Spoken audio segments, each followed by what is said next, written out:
1 million dead. Maybe more, no one knows the exact number because neither side bothered to count properly. 8 years of war. Trenches dug in the mud of Mesopotamia that made First World War veterans look like prophets. Mustard gas poured over teenagers marching over minefields with plastic keys around their necks. The key to paradise. A guarantee of entry into heaven for those who died as martyrs. A commercial airliner with 290 people, including 66 children, shot down by an American cruiser in the middle of a civilian route, and the Vice President of the United States saying he would not apologize. I don't care what the facts are. 2 countries that sold oil to the entire world, destroying each other with weapons bought from the entire world. And when it was all over, when the last prisoners were exchanged, when the last bodies were pulled from the marshes of southern Iraq, the border between Iran and Iraq was exactly where it was before the first shot. Exactly, in the same place. So how did 2 nations throw themselves into an 8-year carnage that changed nothing on the map but destroyed everything within their borders? How did the world watch, arm both sides, sell chemical precursors to a dictator, and then turn the page? And why is this war, the longest of the 20th century, one of the bloodiest since 1945, the one that almost no one in the West can explain? To answer, we must go back to the beginning. In September 1980, waves of Iraqi MiG-23 fighters and Tu-22 bombers crossed the border and attacked 10 Iranian air bases. Hours later, 6 divisions of the Iraqi army, 100,000 men, 2,000 tanks, 1,500 armored vehicles, advance on the Iranian province of Khuzestan along a 640-kilometer front. Saddam Hussein's plan is simple and plagiarized. Destroy the Iranian Air Force on the ground, as Israel did with the Arabs in 1967, and take the oil-rich provinces before Tehran can react. Saddam expects a 2-week war. It will last 8 years, and this is the story of how everything went wrong for everyone. To understand the war, you have to understand that Iran and Iraq are not just 2 neighboring countries. They are 2 civilizations facing each other across tectonic fault lines of ethnicity, religion, history, and pride. Fault lines so deep that no treaty could close them. Iraq is an Arab country. Iran is not. Iranians are Persians, heirs to an empire that existed when the Arabs were still nomadic tribes in the desert. This distinction matters much more than it appears from the outside. Persians consider Arabs culturally inferior. Arabs consider Persians arrogant and treacherous. This is not academic geopolitics. It is what people say about each other in cafes and mosques. Iraq, in 1980, is governed by a Sunni elite. Saddam Hussein's Ba'ath Party. Despite the fact that 60% to 65% of the Iraqi population is Shia. Iran, after the 1979 revolution, is a Shia theocracy under Ayatollah Ruhollah Khomeini. The holiest sites of Shia Islam, Karbala and Najaf, are in Iraq, but under the control of a secular Sunni government that systematically represses the Shia clergy. It is as if the Vatican were in a country governed by Protestants who banned the Mass. At the point where the Tigris and Euphrates rivers meet before emptying into the Persian Gulf, a 200-kilometer estuary is formed, called the Shatt al-Arab by the Iraqis, or the Arvand Rud by the Iranians. It is Iraq's only maritime outlet, the route through which oil exports from the port of Basra pass. And the dispute over who controls this waterway is the territorial pretext for the war. Since the 1937 treaty, the border followed the eastern, or Iranian, bank of the waterway, giving Iraq total control over navigation. In 1975, the Iran of Shah Reza Pahlavi, then the dominant military power in the region, armed to the teeth by the Americans, forced Saddam to sign the Algiers Agreement, which moved the border to the Thalweg, the deep-water line in the middle of the waterway. In exchange, Iran cut off its support for the Kurdish insurgency in northern Iraq. Saddam swallowed the humiliation, but he didn't forget it. On February 1, 1979, Ayatollah Khomeini lands in Tehran after 15 years in exile, the last 4 spent in Neauphle-le-Château in France. The revolution has already overthrown Shah Mohammad Reza Pahlavi, and now Khomeini takes control of a country that, under the Shah, was the main American ally in the region, the second largest oil exporter of OPEC, producing 5.5 million barrels a day in 1978, and possessed one of the best-equipped armed forces in the Third World, F-14 Tomcats, F-4 Phantoms, British Chieftain tanks, AH-1 Cobra helicopters, destroyers, and frigates. But the revolution devours this military machine. The purges are brutal. Between 1979 and 1980, The new Islamic Republic executes or imprisons thousands of officers and non-commissioned officers of the old regime. It is estimated that between 30% and 50% of the senior officers in the Iranian armed forces were purged, arrested, shot, forced into exile, or simply dismissed. Combat pilots trained in the U.S. are kept under surveillance, some imprisoned. Spare parts for American equipment stop arriving. Washington freezes the military relationship after the hostage crisis at the American Embassy in November 1979. The F-14s, the most sophisticated machines in the Iranian Air Force, become progressively inoperative due to a lack of maintenance. Khomeini is not content with revolutionizing Iran. He wants to export the revolution. Radio broadcasts in Arabic, directed at the Shia population of Iraq, call for the overthrow of Saddam, the people of Iraq, the army of Iraq. Rise up. Do not accept this ungodly Ba'ath regime. Islam is your path, not the atheism of Saddam. Ayatollah Ruhollah Khomeini, radio broadcast to Iraq, June 1979. For Saddam, this is an existential threat. If the Iraqi Shia majority is inspired by Iran, the Ba'ath regime, Sunni, secular, a minority, collapses. At the same time, Saddam sees a historical opportunity. Iran is internationally isolated. The Americans hate it, the Soviets distrust Khomeini, the Gulf Arabs fear the revolution. The Iranian armed forces are in tatters. The timing seems perfect. On September 17, 1980, Saddam appears on Iraqi television, holds up a copy of the 1975 Algiers Agreement, rips it up on camera, and declares the agreement dead. 5 days later, the planes cross the border. Saddam's plan, drawn up with the help of Soviet and Egyptian military advisors, was relatively straightforward: invade the Iranian province of Khuzestan, majority Arab, rich in oil, and geostrategically vital, destroy the Iranian forces in the region, take the cities of Khorramshahr and Avaz, and force Khomeini to negotiate from a position of weakness. Saddam calculated that the regime of the Ayatollahs, isolated and disorganized, would either collapse or accept terms favorable to Iraq within weeks. The invading force was formidable on paper. The Iraqi army in 1980 had 200,000 regular soldiers and 250,000 reservists, 2,750 tanks, mainly Soviet T-55s, 62s, and some T-72s, 2,500 armored vehicles, more than 1,000 artillery pieces, and an air force with 332 combat aircraft including MiG-21s, MiG-23s, Su-7s, Su-20s, Tu-22s, and French Mirage F-1s. The initial airstrike, modeled on Israel's Operation Focus in 1967, fails spectacularly. The Iraqis attack 10 air bases, but unlike Israel, they do not conduct adequate reconnaissance and do not coordinate the attack waves. The Iraqi pilots, trained primarily for air defense, do not demonstrate the necessary tactical aggressiveness. Of the estimated 285 operational Iranian aircraft, only a fraction are destroyed on the ground. The Iranian Air Force, despite its problems, survives, and will prove to be a decisive factor in the following weeks. The ground offensive advances in the first few days, but without the necessary speed or depth. Iraq attacks on 3 axes: north towards Khazari-Shiran and the road to Kermanshah, center towards Mehran and Dezful, south, the main effort towards Khorramshahr and Avaz through Khuzestan. The problem is that the Iraqi army of 1980 is not the Wehrmacht and Saddam is not Rommel. The units advance cautiously, stop at every point of resistance, and do not exploit breakthroughs. The officers, selected for political loyalty to the Ba'ath rather than military competence, fear taking the initiative. Because in Saddam's Iraq, initiative without permission can cost you your life.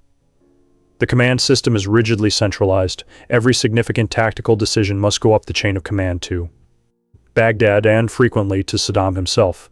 In 3 weeks, the Iraqis advance between 15 and 80 kilometers in different sectors, far less than planned, and then they reach Khorramshahr. Khorramshahr was a port city of about 150,000 inhabitants at the confluence of the Shatt al-Arab and the Karun River. For the Iraqis, it was a primary military objective. Controlling it meant dominating navigation in the Shatt al-Arab and access to the port of Abadan.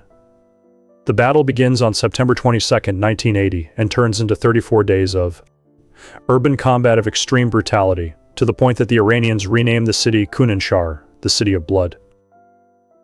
The Iraqi attack employs the 3rd Armored Division and the 5th Mechanized Division, supported by brigades of the Republican Guard.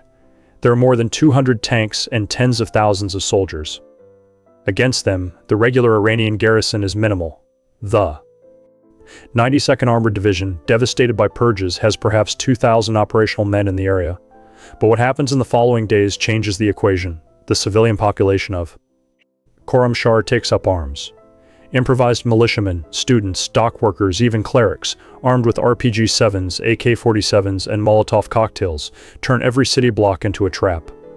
The Pasdaran, the Islamic Revolutionary Guard Corps, and Basij volunteers arrive in waves. The fighting is house by house, room by room. The Iraqis discover that their tanks, lethal in open fields, are vulnerable targets in narrow streets. RPGs fired from windows and rooftops just a few meters away destroy T-55s one after another. An Iraqi officer from the 3rd Armored Division would later describe, "We never imagined that civilians would fight like that. Every house was a fortress. They shot from behind walls, from basements, from holes in the roof. We destroyed a house and they moved to the next. There was no front and rear, everything was the front." Anonymous Iraqi officer, interviewed by Williamson Murray, the Iranian Air Force, which the Iraqis had assumed was dead, proves devastatingly effective. Pilots of F-4 Phantoms and F-5 Tiger IIs, many of them recently released from prison by the regime after the invasion, in an ironic twist, fly low altitude. Sorties against Iraqi armored columns. AH-1 Cobra helicopters fire TOW missiles at Iraqi tanks with lethal precision. On a single day, October 10th, Iranian airstrikes destroyed dozens of armored vehicles approaching the city. Khorramshahr falls on October 24, 1980, but at a cost that should have alerted Saddam that his calculations were wrong. The Iraqis lose between 5,000 and 7,000 dead and wounded, in addition to dozens of tanks and armored vehicles. The Iranians lose a similar number of fighters. The city, when the Iraqis finally take it, is in ruins, and the resistance, instead of weakening, hardened Iran in a way that no one in Baghdad foresaw. The loss of Khorramshahr does for Iran what Pearl Harbor did for the US in 1941. The country unites. Internal divisions, monarchists versus revolutionaries, seculars versus religious, Persians versus minorities, are temporarily silenced by fury against the invader. Millions of volunteers step forward for military service. The government mobilizes a war economy. Factories are converted for military production, and the Shia clergy transforms the war into a jihad. A holy war where dying fighting the invader guarantees paradise. Between November 1980 and May 1982, the war enters a phase of stalemate followed by a dramatic turning point. The Iraqi advance stalls. Saddam, realizing the rapid war has failed, offers a ceasefire. Khomeini refuses. The Iranian condition is non-negotiable. Saddam must be removed from power. Iraq must pay $150 billion in reparations, and those responsible for the aggression must be put on trial. These are terms of surrender, not peace. Saddam cannot accept them without signing his own death warrant. In March 1982, Iran launches Operation Fath al-Mobin, or Undeniable Victory, a massive offensive in the Dezful-Shush region in central Khuzestan. 3. Divisions of the regular Iranian army and Pasdaran units attack entrenched Iraqi positions. The Iranians employ a combination that will become characteristic of the war: mass infantry attacks by the Basijah and Pasdaran, followed by armored advances by the regular army with Chieftain and M60 Patton tanks, a legacy of the Shah's arsenal. The operation is a success. The Iraqis lose between 15,000 and 20,000 men among dead, wounded, and prisoners, in addition to 300 to 360 tanks. 2 months later, in May 1982, comes the most dramatic blow: Operation Beit ol-Muqaddas, or Jerusalem, the reconquest of Khorramshahr. More than 70,000 Iranian soldiers attack the Iraqi positions around the city. The combat lasts 2 weeks of brutal intensity. On May 24, 1982, the last Iraqi units in Khorramshahr surrender. The Iranians capture about 19,000 Iraqi prisoners, including a brigadier general and several senior officers. It is the greatest military defeat in the history of modern Iraq. The reconquest of Khorramshahr is received in Iran with almost religious euphoria. Crowds fill the streets of Tehran. Khomeini declares that God is on Iran's side. And this is where Khomeini makes the mistake that transforms a legitimate war of defense into 6 additional years of carnage. In June 1982, Iran had expelled the Iraqis from practically all Iranian territory. The international community, including the UN, pushes for a ceasefire, most Iranian. Military commanders, including regular army officers, recommend accepting. The defensive war was won. Iran can negotiate from a position of strength. But Khomeini decides to continue. The objective now is no longer to defend Iran. It is to overthrow Saddam, liberate the Iraqi Shias, and march to Karbala and Najaf. The war changes its nature. From a war of national defense, it becomes a war of ideological aggression. The war does not end with the liberation of our territory. We must punish the aggressor. The road to Jerusalem passes through Karbala. Ayatollah Ruhollah Khomeini, public statement, July 1982. This decision, to continue the war when defensive victory was already assured, will cost hundreds of thousands of additional Iranian lives. From July 1982, when Iranian forces cross the border and invade Iraqi territory, the war changes character radically.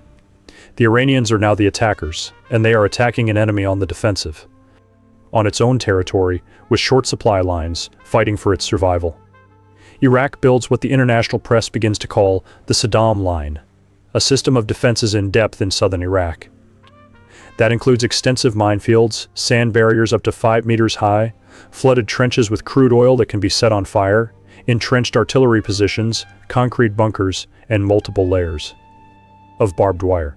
The terrain favors defense. Southern Iraq is a flat alluvial plain cut by canals and marshes, terrible land for armored offensive operations. And this is where the war becomes truly medieval. The Islamic Republic has men, millions of them. What it does not have is enough heavy weaponry, spare parts for its Western tanks and planes, or the industrial capacity to produce ammunition on the necessary scale. The solution is brutal in its simplicity: use light infantry en masse to overwhelm the Iraqi defenses. The Basij, the volunteer militia, many of them teenagers and elderly men, are used as a shock force. They receive minimal training, basic weaponry, often just a G3 rifle or, in the worst cases, no firearm at all, and are sent in waves against minefields and fortified positions. The military logic is macabre. The bodies of the first wave detonate the mines and absorb the machine gun fire, clearing the way for the following waves of Pasdaran and the regular army. The keys to paradise. Small plastic keys distributed to young Basij volunteers as a symbol of guaranteed entry into paradise if they died as martyrs, became one of the most disturbing symbols of the war. The debate over the actual extent of this practice continues. Some sources describe it as massive and systematic, others consider it exaggerated by Iraqi and Western propaganda. But the reality of infantry waves against minefields is undeniable and documented by both sides. An Iraqi soldier from the 7th Infantry Division would describe the attacks. They came in the thousands, at night usually, shouting Allahu Akbar. The first ones fell on the mines. You heard the explosions, the screams. Those coming behind stepped over the bodies. Our machine. Guns fired until they overheated, and they kept coming. When dawn broke, the field in front of us was a carpet of bodies. Some were boys.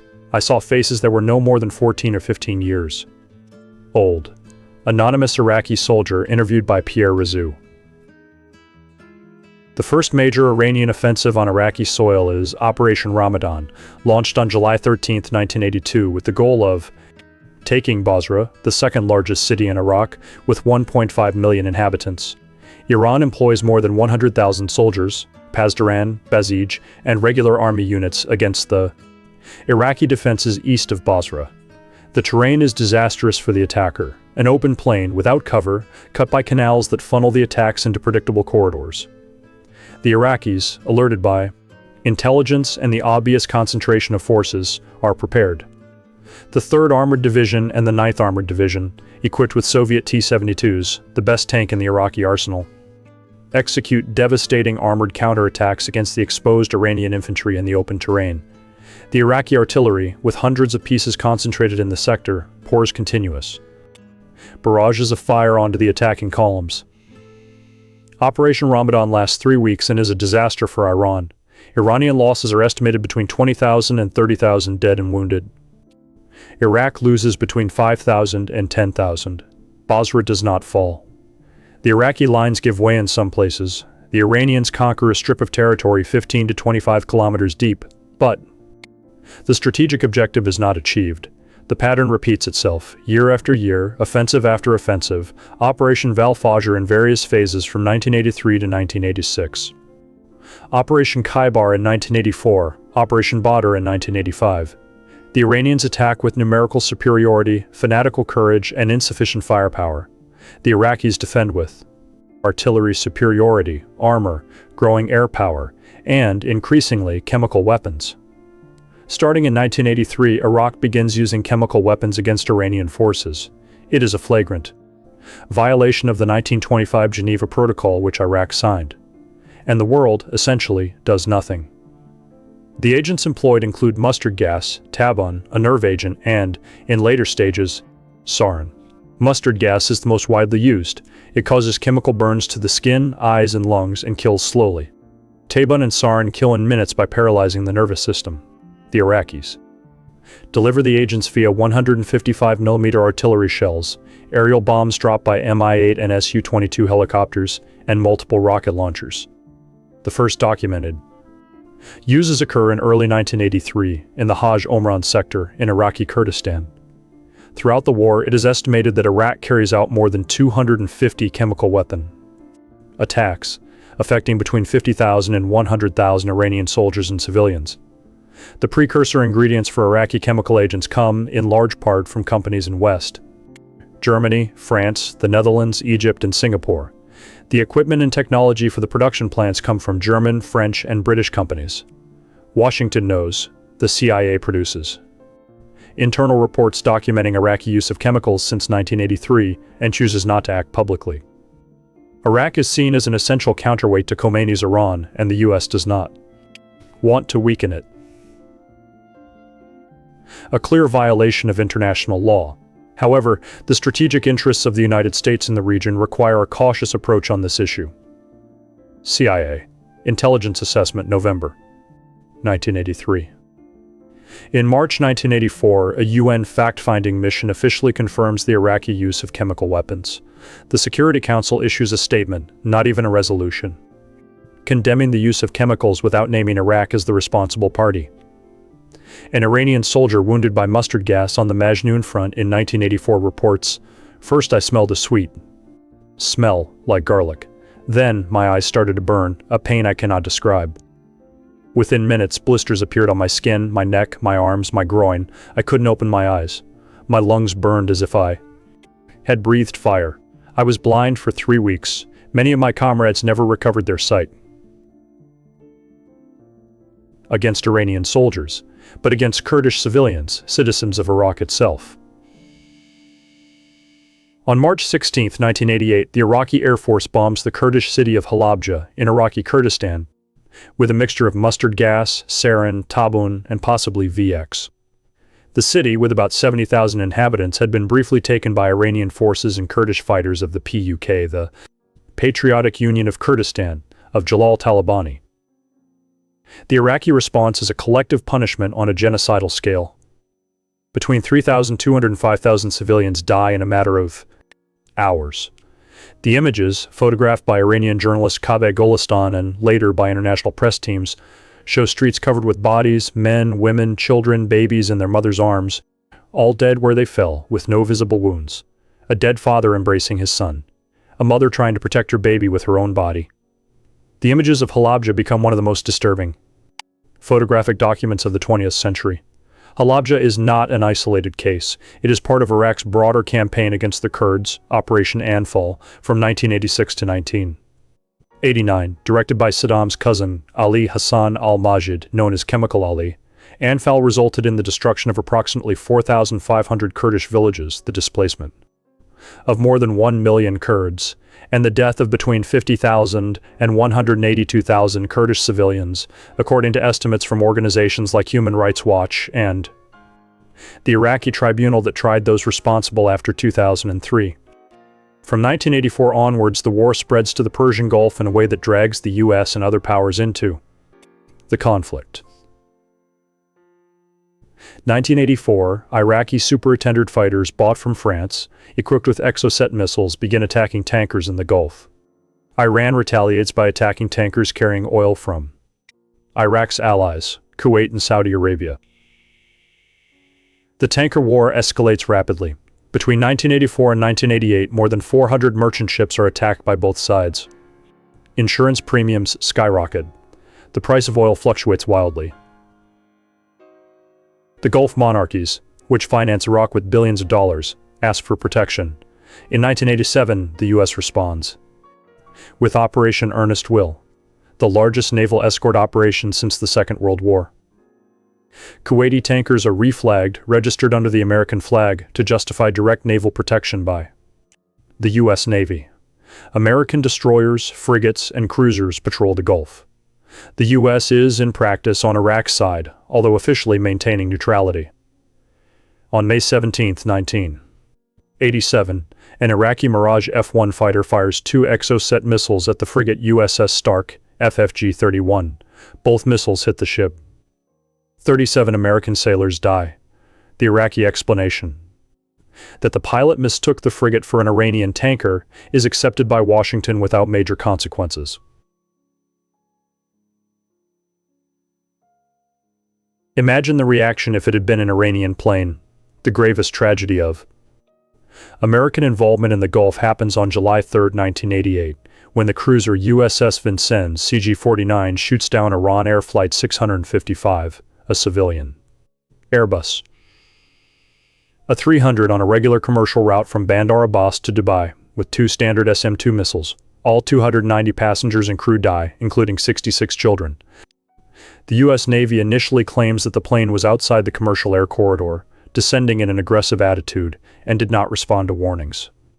Subsequent investigations reveal that the Airbus was inside the corridor, ascending normally, and that the Vincennes operators mistook the civilian flight for a hostile Iranian F-14 in the chaos of a simultaneous confrontation with Iranian speedboats.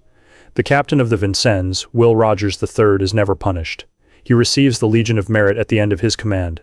Vice President George H.W. Bush declares during the presidential campaign, "I will never apologize for the United States of America. I don't care what the facts are." George H.W. Bush, August 2, 1988.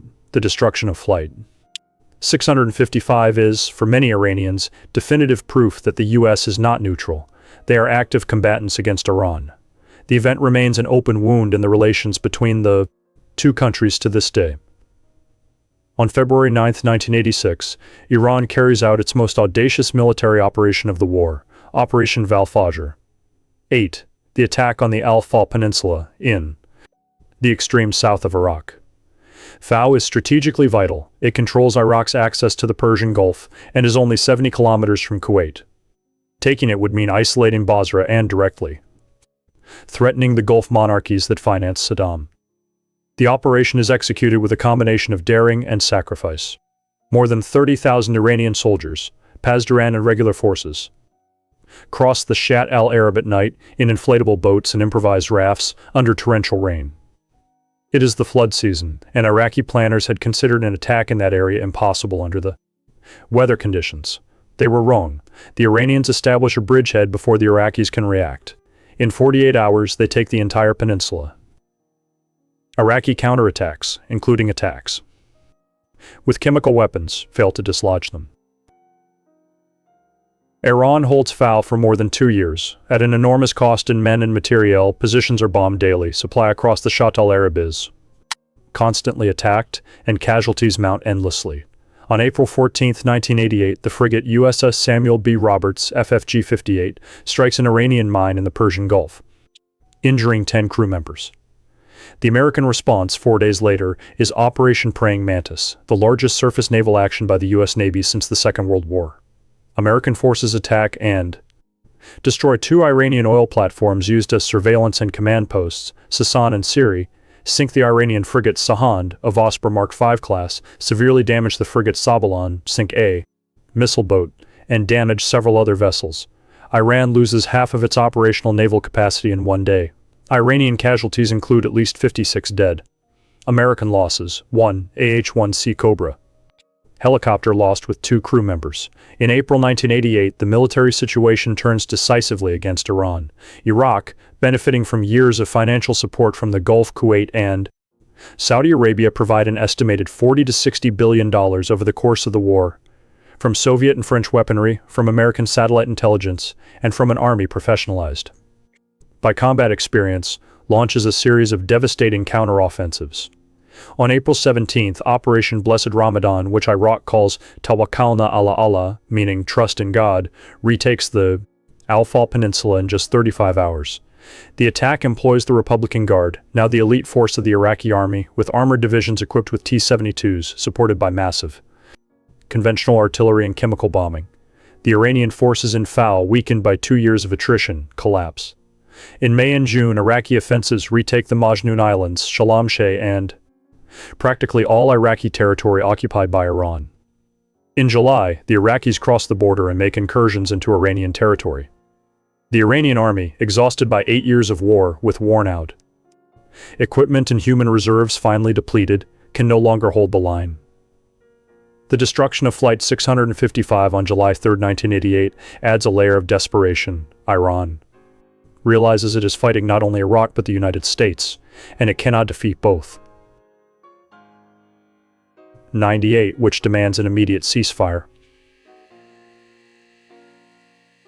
Khomeini, in announcing the decision to the Iranian people, uses a metaphor that goes down in history. Accepting this decision is more deadly to me than taking poison.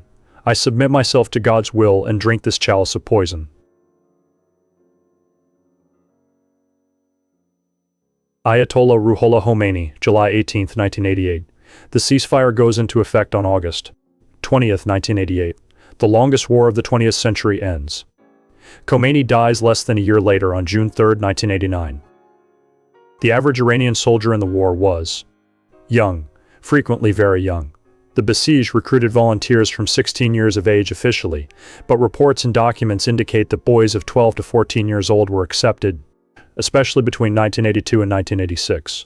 Many went with the enthusiastic consent of their parents. The revolutionary religious fervor was real and profound, especially in the early years. Others went because social, community, and religious pressure made refusal almost impossible. Basij volunteers received between 2 and 6 weeks of training before being sent to the front. Many had never held a rifle before. At the front, they found a reality that no sermon in the mosque had prepared them for: 50 degrees Celsius heat in the southern marshes, mosquitoes that transmitted malaria, constant thirst, the smell of death, the continuous sound of artillery, and the experience of seeing the comrade next to them torn apart by a projectile. The veterans who survived carry traumas that Iran, with its culture of glorifying martyrdom, had difficulty recognizing and treating. The Islamic Republic honors the dead. They are martyrs. But the living, the mutilated, those suffering from post-traumatic stress, were for a long time treated as an embarrassment. It is estimated that Iran has more than 500,000 veterans with permanent war injuries, including about 60,000 with the after effects of chemical weapons. The Iraqi soldier lived in a permanent contradiction. He fought for a country whose government he possibly hated. Many of the frontline soldiers were Shia, the same religious community as the enemy. Sunnis, Shias, and Kurds served together, but the regime's distrust was constant. Ba'ath commissars monitored the units. Desertion was punished with execution, and, in many cases, with reprisals against the deserter's family. Despite this, the Iraqi army fought, and fought effectively, especially on the defensive. The explanation is not simple. There was tribal loyalty, fear of the regime, genuine military professionalism among career officers, and, over time, the same basic instinct that drives any soldier in any war: the will to survive and to protect the comrade next to him. An Iraqi non-commissioned officer from the 9th Armored Division explained, "Nobody fought for Saddam. We fought so that the Iranians wouldn't enter Basra. We fought for our families. If Basra fell, our wives, our children, what would happen to them? That's what kept us in the trenches." Anonymous Iraqi non-commissioned officer: "The war devastated both civilian populations in ways that go beyond the battlefields. Between 1984 and 1988, the two sides exchanged missile attacks and aerial bombardments against population centers, what became known as the War of the Cities. Iraq fired hundreds of Scud ballistic missiles, Soviet R-17 Elbrus modified for longer range as Al-Hussein at Tehran, Isfahan, Shiraz, and other cities. Iran responded with its own Scuds against Baghdad and Basra, and with long-range artillery. The most intense episode was the final war of the cities. Between February and April 1988, when Iraq launched about 190 Al-Hussein missiles at Iranian cities in a period of 52 days, Tehran was hit repeatedly. The panic was enormous. More than 1 million inhabitants of the capital temporarily fled to the countryside. Direct civilian casualties from the missile attacks numbered in the thousands of dead. But the psychological impact was much greater. The war produced millions of displaced people. More than 1.5 million Iraqi Kurds were displaced by Operation Anfal in Iran border. Cities like Abadan and Avaz were partially evacuated, and hundreds of thousands of Iranians from Khuzestan fled inland. Iraqi refugees, deserters, regime opponents, Kurds fled to Iran, Turkey, and the West. Both countries, which in 1980 were relatively prosperous oil exporters, were financially ruined. Iraq's foreign debt at the end of the war exceeded $80 billion, of which more than $40 billion was owed to Kuwait and Saudi Arabia, a debt that Saddam will refuse to pay, directly contributing to the invasion of Kuwait in 1990. Iran's oil revenue, which was $20 billion a year before the war, fell to less than $6 billion during the worst years of the conflict. The infrastructure of both countries, refineries, ports, roads, bridges, factories, power plants, suffered damage estimated in the hundreds of billions of dollars. The exact statistics of the Iran-Iraq War are disputed and will probably never be known with total precision. The two regimes, both authoritarian, manipulated numbers for their own ends. However, estimates based on independent research, UN data, and government sources allow for the following picture. Iran, between 183,000 and 250,000 dead in combat. The Iranian government officially recognizes about 213,000 military dead. Other estimates go up to 300,000. Wounded, between 320,000 and 500,000. Prisoners of war, approximately 40,000, many held in Iraq for more than a decade. Iraq, between 105,000 and 200,000 dead in combat. Western sources estimate 150,000 to 200,000. Wounded, between 300,000 and 400,000. Prisoners of war, approximately 70,000. Iran, between 11,000 and 16,000 civilians killed by aerial bombing and missile attacks. Iraqi Kurds, between 50,000 and 182,000 killed in Operation Anfal. The highest figure is from Human Rights Watch. Iraqi civilians, non-Kurds, between 5,000 and 10,000 killed by Iranian attacks. Iranians, military and civilian, between 50,000 and 100,000 exposed to chemical agents. It is estimated that about 20,000 deaths are directly attributable to chemicals. During the war, with thousands of additional deaths in the following decades due to after effects. Iraqi Kurds, between 3,200 and 5,000 dead in Halabja alone, thousands more in Operation Anfal. Total estimates of the dead, military and civilian on both sides, vary. Between 500,000 and 1 million, depending on the source. The most frequently cited estimate in recent academic studies places the total around 600,000 to 800,000 dead. The war could have ended in 1982 when Iran expelled the Iraqis from its territory. Two decisions prevented this: Khomeini's decision to continue the war to overthrow Saddam, and the international community's decision to support Iraq to prevent an Iranian victory. Without the first, the war would have ended with an Iranian defensive victory. Without the second, Iraq would probably have been defeated in 1984 or 1985. Iraq received financial, military, and intelligence support from an unlikely coalition, the United States. Provided satellite intelligence, agricultural credit diverted to military purchases, and removed Iraq from the list of state sponsors of terrorism in 1982, the Soviet Union provided T-72 tanks, MiG-29 planes, and artillery. France provided Mirage F-1 fighters, Exocet missiles, and Gazelle helicopters.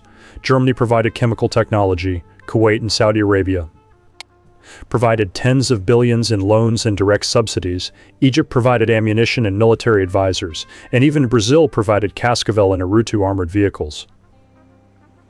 Iran, isolated by the West, received weapons from China, including HY-2 Silkworm missiles and artillery, from North Korea, including Scud missiles and ammunition, from Syria, an ally for anti-Iraqi geopolitical reasons, from Libya, and, in one of the most surreal scandals of the Cold War, from the United States itself in the operation known as Iran-Contra between 1985 and 1986, the Reagan administration secretly sold TOW and HAWK missiles to Iran through Israel and diverted the profits to finance the Contra guerrillas in Nicaragua in violation of U.S. congressional laws.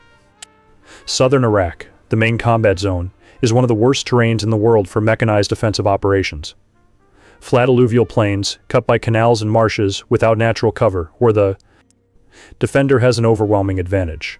Neither army had the tactical and technological sophistication to execute deep penetration maneuvers of the blitzkrieg type. The result was a static war of attrition reminiscent of the Western Front of 1914 to 1918, but with missiles, chemical weapons, and helicopters. Saddam could not accept defeat. He would be deposed and probably killed.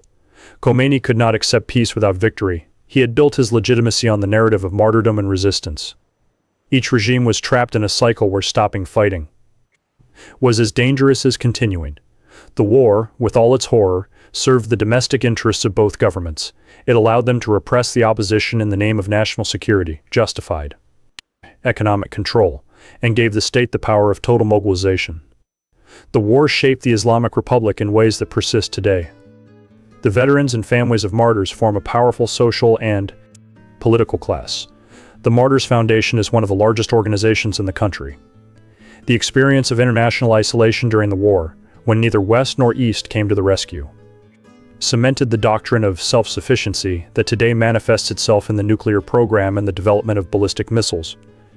The generation that fought in the war occupies positions of power throughout the Iranian establishment. The current supreme leader, Ali Khamenei, was president during the war. Many Pasdaran generals are veterans of 8 years of combat. Iranian distrust of the West, and the U.S. in particular, is not abstract or ideological. It is based on the concrete experience of having been attacked with chemical weapons while the world watched, and of having a civilian airliner shot down without anyone apologizing. The war left Iraq with a gigantic army and a bankrupt economy. Saddam had 1 million men under arms and a debt of $80 billion. The combination was explosive, literally. When Kuwait refused to forgive the Iraqi debt and to reduce its oil production, which kept prices low and choked Iraqi revenue, Saddam invaded Kuwait in August 1990. The Gulf War of 1991, the sanctions, the American invasion of 2003, the sectarian chaos that followed. All of this, in a way, begins in the Iran-Iraq War. It is the first domino in a chain of catastrophes that destroyed Iraq as a functional state. The Iran-Iraq War demonstrated several things that the world preferred not to learn, that chemical weapons could be used on a large scale at the end of the 20th century without consequences for those who used them, that the international community was capable of watching an 8-year war that killed hundreds of thousands of people and treating it as a local problem, that the US, the USSR, and Europe could arm both sides of a conflict and then express shock at the resulting violence. The war also showed that oil distorts everything. All the international dynamics around the conflict, who supported whom, who ignored which crimes, who sent warships to the Gulf, revolved around a single fact: the region produced 1/3 of the world's oil. If Iran and Iraq exported oranges instead of oil, the world would not have paid attention enough to either arm or ignore them. The Iraqi invasion of September 22, 1980, is the formal act of aggression. But the debate is more complex. Historians like Efraim Karsh argue that the Iranian provocation broadcasts inciting Shia rebellion in Iraq, cross-border artillery attacks, Khomeini's rhetoric about exporting the revolution, constitutes a form of aggression that preceded the military invasion. Others, like Shahram, Chubin, and Charles Tripp, maintain that no rhetorical provocation justifies a full-scale invasion and that Saddam acted out of opportunism. The revolution had weakened Iran, and he saw a chance to become the dominant leader of the Arab world. The U.S.-Iraq relationship during the war is one of the most uncomfortable chapters in American foreign policy. It is not a matter of speculation. The famous photo of Donald Rumsfeld shaking hands with Saddam in December 1983 as Reagan's special envoy is a documented fact. The U.S. provided satellite intelligence to Iraq, knowing it would be used to direct chemical weapon attacks. It provided agricultural credits that were diverted to military purchases. It removed Iraq from the list of state sponsors of terrorism to facilitate trade. At the same time, it sold weapons to Iran in the Iran-Contra affair. The cynicism is difficult to overstate. The issue of the human waves of besieged teenagers is one of the most sensitive. Western and Iraqi sources frequently describe hordes of 12-year-old children marching over minefields tied to one another. Historians like Pierre Razoux and Williamson Murray document the use of teenage volunteers, many 14 to 17 years old, in high-risk infantry operations, but warn of the distinction between the reality, which is horrible enough, and the propaganda, which exaggerates it for political purposes. The official minimum age of the besieged was 16 years, but the enforcement of this rule was lax. The participation of minors is incontestable. The exact scale and degree of coercion remain debated. In 1990, Iraq and Iran exchanged prisoners of war. Many had been held in captivity for 8, 9, 10 years. When the Iranian prisoners disembark at the border, some fall to their knees and kiss the ground. Others simply stand still, looking at a country they no longer recognize. They had left as young men and returned as destroyed men, many of them with marks of torture, malnourished, psychologically devastated. Neither of the two regimes that sent these men to war admitted to making mistakes. Saddam declared victory. Khomeini died before admitting defeat. The generals on both sides wrote memoirs where all the mistakes were made by the others. The border between the two countries, for which 1 million people died, returned exactly to where it was before, September 22, 1980. 8 years, 1 million dead. Not a single kilometer gained. That is the arithmetic of war when two regimes decide that their egos are worth more than the lives of their citizens.